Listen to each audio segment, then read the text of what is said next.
Olá, meu irmão, minha irmã. Mais uma vez preparamos para você este programa Voz da Igreja. Bebendo da fonte, vamos visitar um texto bonito de São Lucas, onde nos encontramos com João Batista e aquela pergunta difícil que faziam a ele e que fazem também a nós. O que devemos fazer?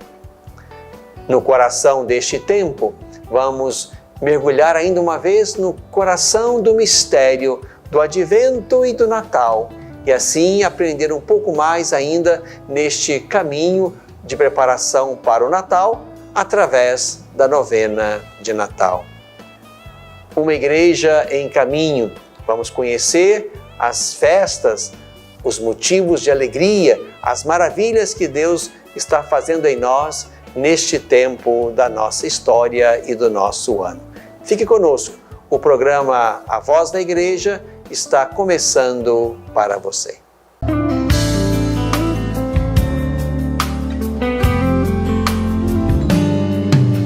Bebendo da fonte. Meu irmão, minha irmã, mais uma vez, convido você a mergulhar no mistério da Palavra de Deus, palavra que se fez carne e habitou entre nós, como estamos para celebrar no mistério do Natal. Esta palavra se torna uma palavra que ilumina a vida, o caminho do cristão, do discípulo missionário, da igreja, do mundo. Por isso convido você mais uma vez a mergulhar no mistério dessa palavra. Vamos tomar o texto de Lucas, capítulo 3, versículos 10 a 18. Naquele tempo, as multidões perguntavam a João: que devemos fazer? João respondia: quem tiver 2 túnicas, dê uma a quem não tem, e quem não tiver comida, faça o mesmo. Foram também para o batismo cobradores de impostos e perguntaram a João: Mestre, o que devemos fazer? João respondeu: não cobreis mais do que foi estabelecido. Havia também soldados que perguntavam a João: e nós, que devemos fazer? João respondia: não tomeis à força dinheiro de ninguém, nem façais falsas acusações. Ficai satisfeitos com o vosso salário. O povo estava na expectativa e todos se perguntavam no seu íntimo se João não seria o Messias. Por isso João declarou a todos: eu vos batizo com água, mas virá aquele que é mais forte do que eu. Eu não sou digno de desamarrar a correia de suas sandálias. Ele vos batizará no Espírito Santo e no fogo. Ele virá com a pá na mão. Vai limpar sua eira e recolher o trigo no celeiro. Mas a palha, ele a queimará no fogo que não se apaga. E ainda de muitos outros modos, João anunciava ao povo a boa nova. Meu irmão, minha irmã, estamos no caminho do Advento, na direção do mistério do Natal. Já acendemos 3 velinhas da nossa coroa do Advento. Acendemos hoje, portanto, a 3ª, porque estamos para celebrar o 3º domingo do Advento, chamado também Domingo da Alegria. Por isso que o paramento litúrgico nesse domingo também poderá ser o róseo, expressando exatamente esta alegria contida, como nós rezaremos na oração coleta deste 3º domingo do Advento. Vede o vosso povo fervoroso, esperando o Natal do Senhor e permita que cheguemos às alegrias da salvação e as celebremos com intenso júbilo na liturgia. Assim nos dirigiremos a Deus no início da Eucaristia deste terceiro domingo do Advento. Por isso, próximos já da celebração do mistério do Natal, mais uma vez nos colocamos diante da palavra, nesse domingo diante da presença e da palavra e da missão de João Batista para aprendermos com ele, para aprendermos com Deus. Estamos aqui exatamente no cenário do batismo de João. Muitos vão a João. O texto fala das multidões, dos cobradores de impostos e dos soldados. 3 classes, para certamente sinalizar muitas outras que foram a João, por aquilo que ouviram de João, por aquilo que viam nele como um testemunho forte de presença, uma presença austera, singela e ao mesmo tempo forte. Foram a João e a pergunta era a mesma: que devemos fazer? Que devemos fazer? Essa pergunta, meu irmão, minha irmã, é certamente a pergunta mais difícil que alguém pode nos fazer na direção espiritual, ou ali na terapia, ou ali no aconselhamento, ou ali na confissão. O que devo fazer? O que devo fazer? Essa pergunta ela é difícil, primeiro porque não cabe àquele que escuta indicar o que se deve fazer. Não significa que seja o confessor, que seja o terapeuta, que seja o diretor espiritual que vai exatamente indicar e obrigar a fazer algo. Esse é um viés dessa questão. O outro viés é qual é o parâmetro, qual é a medida, qual é o modelo que se tem para ajudar alguém a tomar uma decisão, a fazer algo. Aqui é importante então que nós nos situemos exatamente aí, neste contexto. O que João Batista tem como pano de fundo para responder a essa pergunta? O pano de fundo é a chegada do Messias. O pano de fundo é o reino de Deus, que é exatamente o início da pregação de João. O reino de Deus está próximo. É assim que João e que o próprio Jesus começam a sua pregação, o seu ministério público. O pano de fundo, portanto, para que João responda à pergunta, o que devemos fazer? É o reino, é Jesus Cristo, é o Messias. É olhando para esta realidade nova que Deus quer construir na história, que João dá respostas. Respostas a cada classe, já que cada um tem as suas competências, as suas tarefas próprias, digamos até o seu caminho próprio de conversão. Isso é importante. A nossa conversão também precisa ter diante dos nossos olhos a pessoa de Jesus Cristo. O reino de Deus, isto é, a realidade nova que está dentro de nós e que a partir de nós precisa aparecer e ter visibilidade no mundo. O reino precisa ser o Evangelho, isto é, a nossa verdade fundamental e fundante, o caminho onde vamos construindo a nossa vida na direção de Deus. Quando nós olhamos para a coroa do Advento e percebemos 3 velas acesas, isso deveria nos impulsionar ainda mais na conversão, de modo que sejamos alcançados ou nós mesmos, no movimento de conversão, nos coloquemos dignamente diante daquele que vem. E João Batista faz questão de deixar isso claro. Ele não é aquele que realiza as esperanças. Ele não é o Messias. Ele sinaliza que virá alguém com um batismo superior.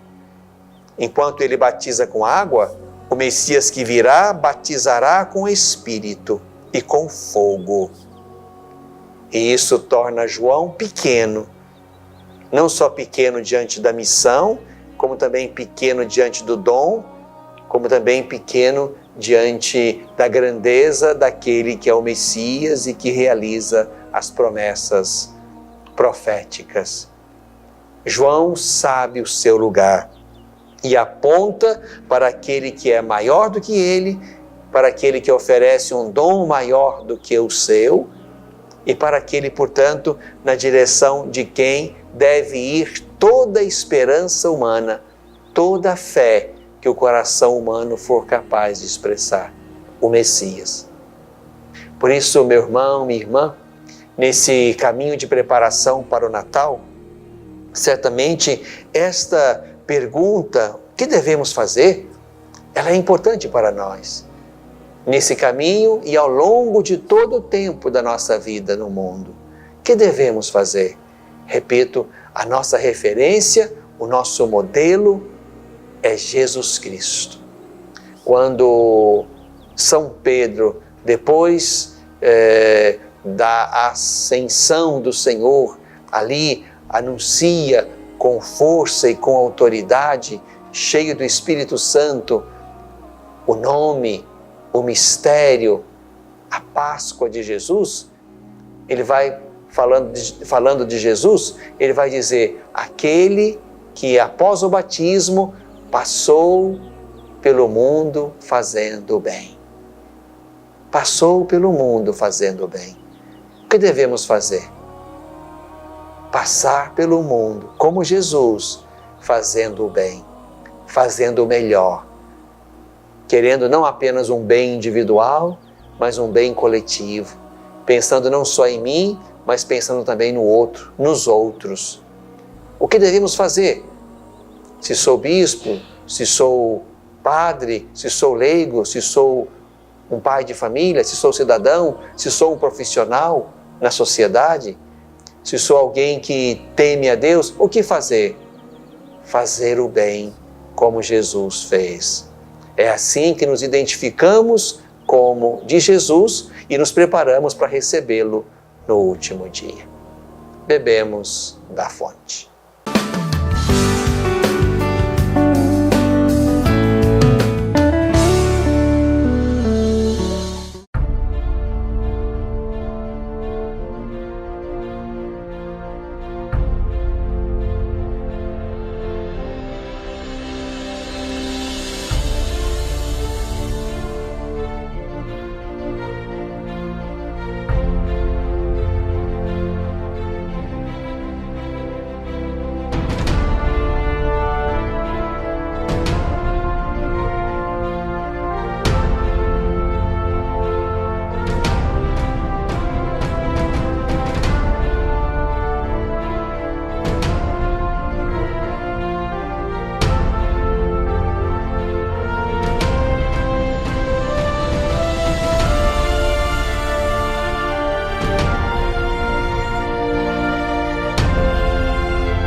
no coração deste tempo. Meu irmão, minha irmã, estamos no caminho do Natal. Estamos no tempo do Advento, tempo de preparação, tempo de conversão do coração, tempo de fato, irmos sentindo o odor de uma presença de Deus no meio de nós. O mistério do Natal é o mistério de uma presença. Deus que se torna um conosco. Deus foi visto no meio dos homens, como lembra o profeta Baruque. Já está adiantada a nossa coroa do Advento. 3 velas já estão acesas. Acendemos hoje nas nossas igrejas também a 3ª vela, que talvez seja a vela de cor rosa, para simbolizar que este é o domingo da alegria. Alegria pela proximidade do Natal. Alegria porque o Senhor Jesus está ali, já bem mais perto de nós do que quando começamos o caminho do Advento há 3 semanas atrás. Que bom que a nossa igreja, que bom que a nossa coroa, que bom que a nossa vida está um pouco mais iluminada. Iluminada pela conversão do meu coração e do seu coração.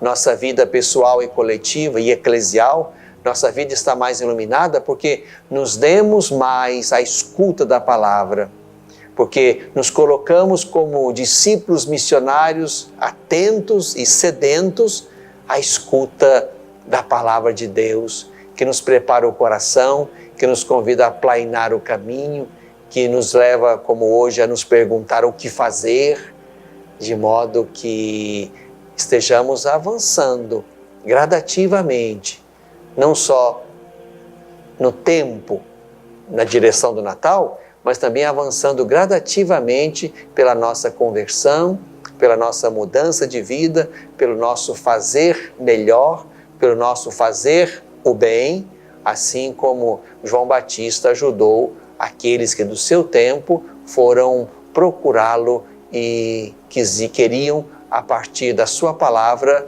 reorganizar a vida. O que devemos fazer? Era a pergunta deles. O que devemos fazer? É a nossa pergunta. E a resposta: devemos ir com Jesus. Devemos fazer o que Jesus fez. Devemos tomar para nós, no caminho do Natal e da vida, o coração de Jesus. Os seus sentimentos, como lembra Paulo, suas virtudes, a sua humanidade. Por isso, meu irmão, minha irmã, nesse caminho que nos leva ao Natal do Senhor, será muito importante que nos dediquemos a uma leitura atenta, solícita, sedenta da Palavra de Deus.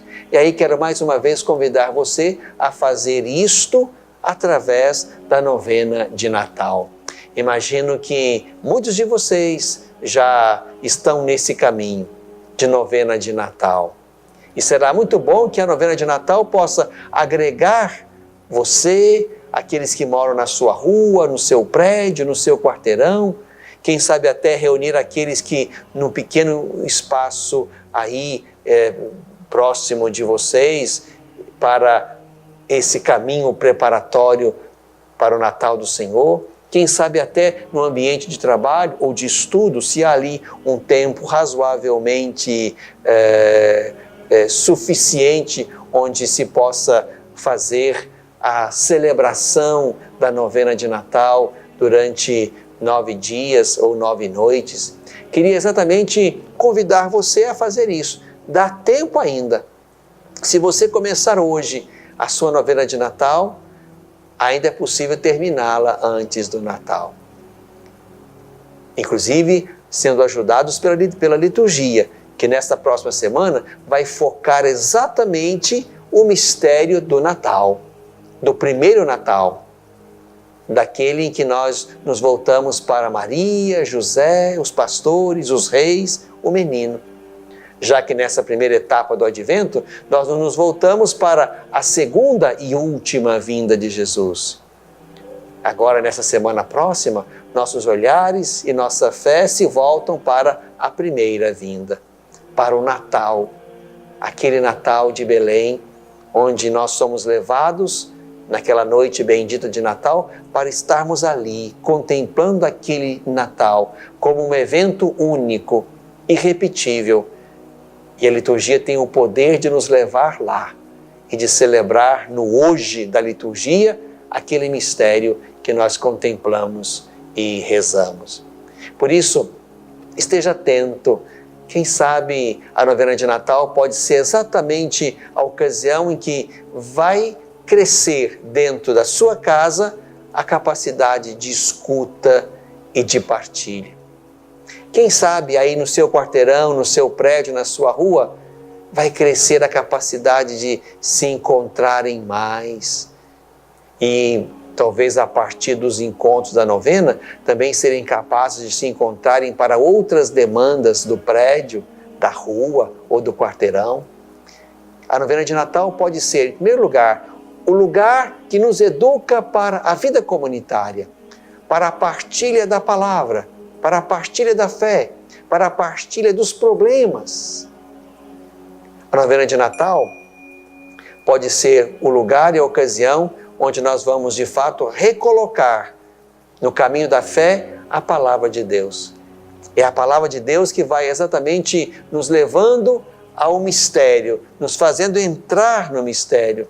A palavra meditada em cada uma das reflexões, das 9 reflexões, essa palavra vai nos ajudando a penetrar o mistério do Natal, contemplando o plano, a história de salvação, contemplando o que Deus fez antes como caminho preparatório e chegando, portanto, àquilo que Deus fez na noite bendita em Belém, onde nasce de Maria o seu Filho Jesus Cristo, o Verbo de Deus feito carne.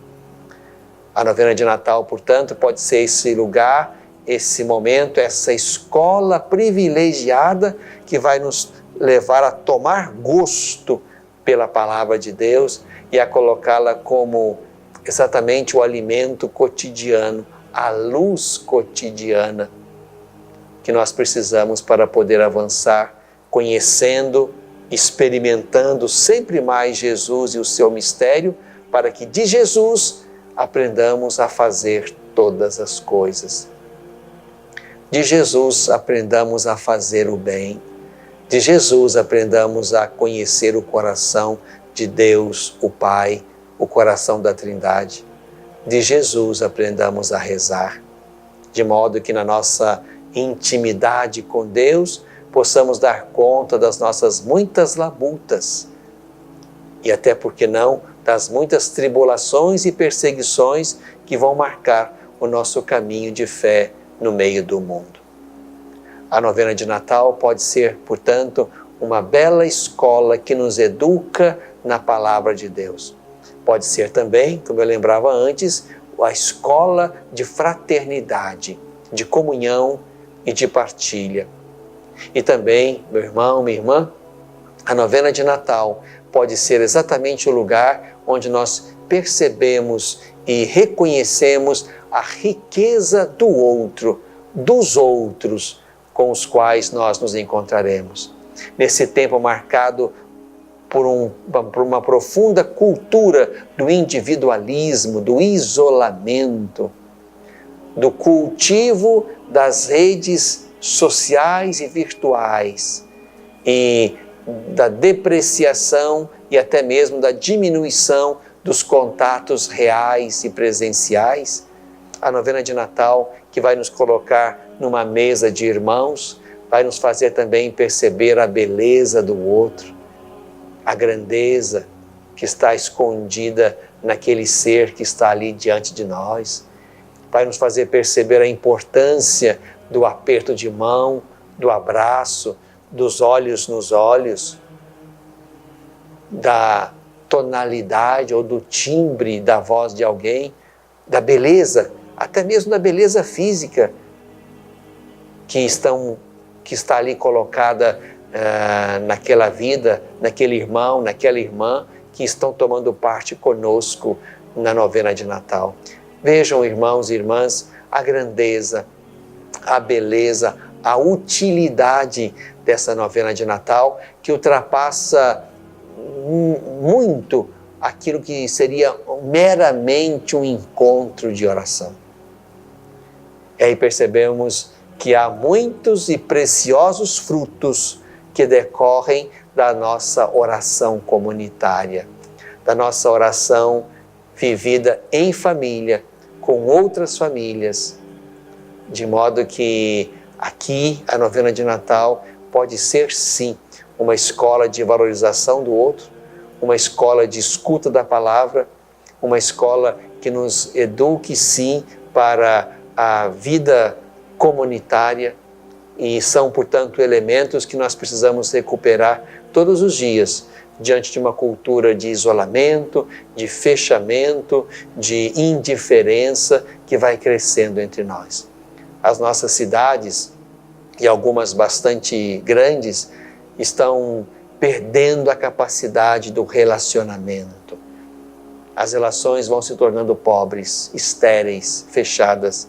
E a novena de Natal pode ser essa bela escola onde aprendemos que viver juntos é bom, rezar juntos é bom, crer juntos é bom. Vamos, portanto, caminhando na direção do Natal, até que se acenda a quarta vela e até que logo depois se acenda a grande luz que é Jesus. Vamos juntos para, aprendendo de Jesus a fazer todas as coisas, sejamos uma comunidade de discípulos alegres, fraternos, unidos e que encontram aí nesses valores o caminho para se fazer a história no coração do mundo, no coração deste tempo.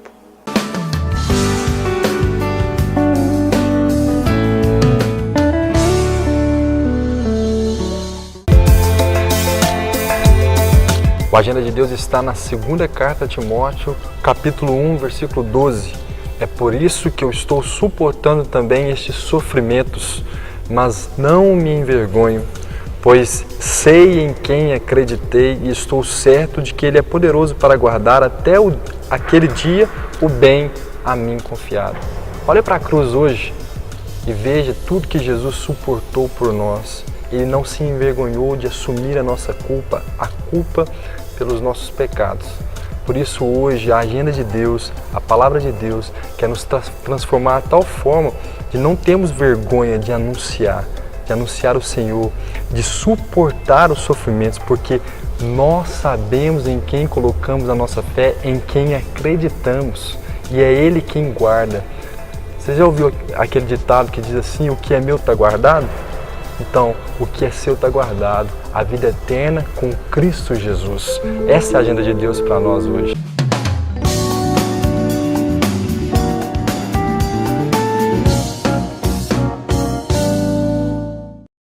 Uma igreja em caminho. Meu irmão, minha irmã, temos muitas coisas boas e belas para, diante de Deus, celebrarmos com alegria nesses dias. Quero fazer menção, e não posso deixar de fazê-lo, a Nossa Senhora de Guadalupe. Este 12 de dezembro celebramos esta que é a padroeira da América Latina, dos povos latinos, e queremos pedir à Mãe Morena que cuide da nossa gente, sobretudo dos países que estão vivendo dramas e situações difíceis, que ela cuide da nossa pátria brasileira, que se prepara para receber os seus novos governantes, que sejam homens e mulheres que nos amem, que amem a nossa gente, que sejam pastores bons do nosso povo, sobretudo daqueles que estão hoje mais vulneráveis e mais esquecidos. Peçamos à Mãe de Guadalupe que cuide da nossa gente tão crente, tão capaz de dar o coração a Deus, que nós, amparados pela sua materna proteção, possamos avançar na direção de um novo ano que estamos prestes a começar. Pois bem, quero convidar você, meu irmão, minha irmã, para se alegrar conosco neste tempo de muitas confraternizações, né? De muitos encontros de final de ano. Vamos fazer nesse próximo dia 15 aqui em Divinópolis o nosso encontro de confraternização dos nossos conselhos, dos nossos colaboradores também na paróquia, sobretudo aqueles que atendem e que recebem as pessoas. Vocês vão receber o convite certamente, de modo que, mesmo que não possamos nos encontrar com toda a nossa família diocesana, e seria bom que pudéssemos, mas então, já que não podemos, vamos convidar aquelas pessoas que, ligadas às paróquias, ligadas também aos sacerdotes, aos serviços diocesanos, forâneos e paroquiais, vão se encontrar conosco para nos alegrarmos e para agradecermos a Deus por esse caminho percorrido. Também quero me alegrar com a comunidade das Servas de Maria, ministras dos enfermos.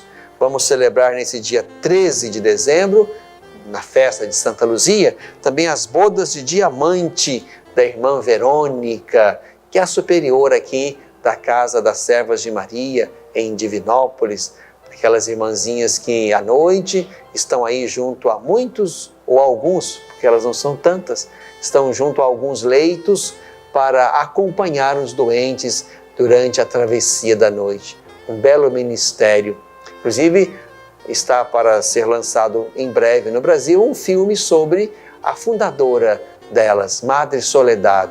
Vale a pena, talvez, assistir ao filme para perceber como Deus é sensível e suscita corações para cuidar das vidas que estão no caminho do nosso tempo, do nosso mundo. Então, uma nossa gratidão e a nossa união espiritual com a Madre Verônica, cujas bodas de diamante celebramos nesse dia 13 de dezembro. Também quero me alegrar com a celebração dos 20 anos da paróquia de São José, lá em Itaúna. Vamos estar lá no dia 19 de dezembro, à noite, para celebrar com aqueles irmãos os 20 anos de caminho daquela paróquia lá na cidade de Itaúna. E no dia 20 de dezembro, uma quinta-feira, a nossa celebração com os membros das novas comunidades da nossa diocese. Vamos estar reunidos lá na comunidade do Caminho Novo para celebrar a Eucaristia, para comer também da outra mesa e nos alegrarmos por tudo aquilo que o Senhor fez por nós e fez em nós. Uma igreja em caminho.